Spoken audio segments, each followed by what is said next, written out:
मित्रों, महागणपति जी को प्रणाम, माँ परा जगदम्बा भवानी को प्रणाम। आइए हर रोज की भांति आज भी चर्चा करते हैं। आज भी थोड़ा सत्संग कर लेते हैं। आज का सत्संग का जो ग्रंथ है, शास्त्र है, वो है श्री शिव महापुराण। उसकी कुछ मुख्य बातें आप तक पहुंचाने की हम कोशिश कर रहे हैं। भगवान विष्णु अवतार। भगवान विष्णु ने जब रघुवंशी दशरथ के घर श्री रामचंद्र जी के नाम से अवतार लिया था, तब अवतार लेने का प्रयोजन रावण आदि दानवों का संहार करने का था। उनकी पत्नी का नाम सीता था।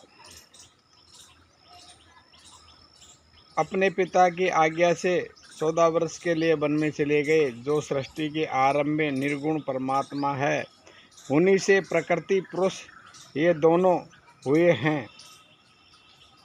ये दोनों जल के नीले तपस्या करने में तत्पर हुए और उस स्थान को पंचकोशी नाम से कहा जाता है। वह काशी क्षेत्र प्रसिद्ध है। यह सभी विश्व जल से व्याप्त है। विष्णु जी ये मानकर जल में सो गए, इसी कारण ये नारायण के नाम से प्रसिद्ध हुए। माया भी नारायणी कहलाई। ब्रह्मा जी ने तप के द्वारा भी विष्णु जी के दर्शन किए।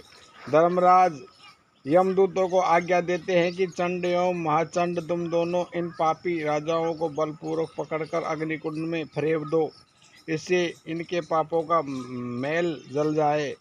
यह सुनते यमदूत चारों ओर फिराकर गरम गरम भट्टियों में फेंक देते हैं। ऊपर से वज्र प्रहार करते हैं। इनके कानों में से रुधिर और बेहोश हो जाते हैं।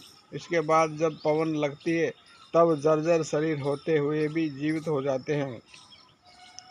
वे नरक इस पृथ्वी के नीचे 7 परतों के भी नीचे अत्यंत अंधकार में है। वह नरक 28 कोटि है। 28 नरक को कोटि कही गई है। यह 100 नरक एक 40 नरक महानरक कहे गए हैं। जैसे सोने को अग्नि में शुद्ध किया जाता है, वैसे ही जीवात्मा के पाप मैल को दूर करने के लिए नरकाग्नियों में डाला कर शुद्ध किया जाता है। 8 पुरियाँ इंद्र अग्नापुरी, अमरावतपुरी, तेजोपतिपुरी, संयम मणिपुरी, कृष्ण गंगापुरी, श्रद्धावतीपुरी, गंधवतीपुरी, यशोवतीपुरी नामक से 8 पुरी हैं। शरीर में 1 पाव पित्त, 1 कफ, 4 शेर चर्बी, 2 शेर, 1 शेर कपिलत्व तत्व, 5 तोला मैदा, 3 पल महारुधिर होता है। मज्जा चौगुना होता है।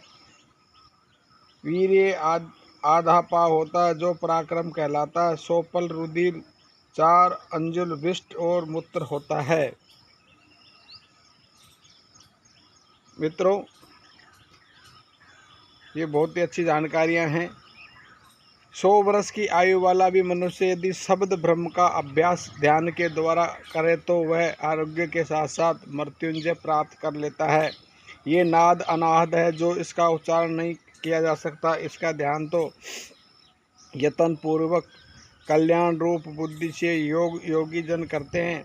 उस नाद से 9 शब्द उत्पन्न होते हैं, जो योगी जन ही पहचानते हैं। जो निम्न प्रकार के घोष काश से श्रृंग, घंट, वीणा, वसज, दुम्बी, शंख, मेघ, गर्जन, इन 9 शब्दों का त्याग जो कर दे, तुंडार शब्द का ही अभ्यास करे, तो वह योगी के लिए कुछ भी असाध्य नहीं होता। महादेव जी बोले, जिसने पवन पर विजय पाली हो, उसने संपूर्ण जगत पर विजय पाली।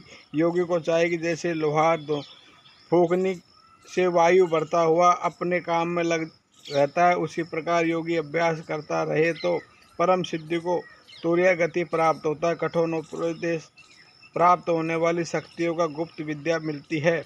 ब्राह्मणों के सिर पर विद्यमान है, जिसकी वेदों ने स्तुति करते हैं।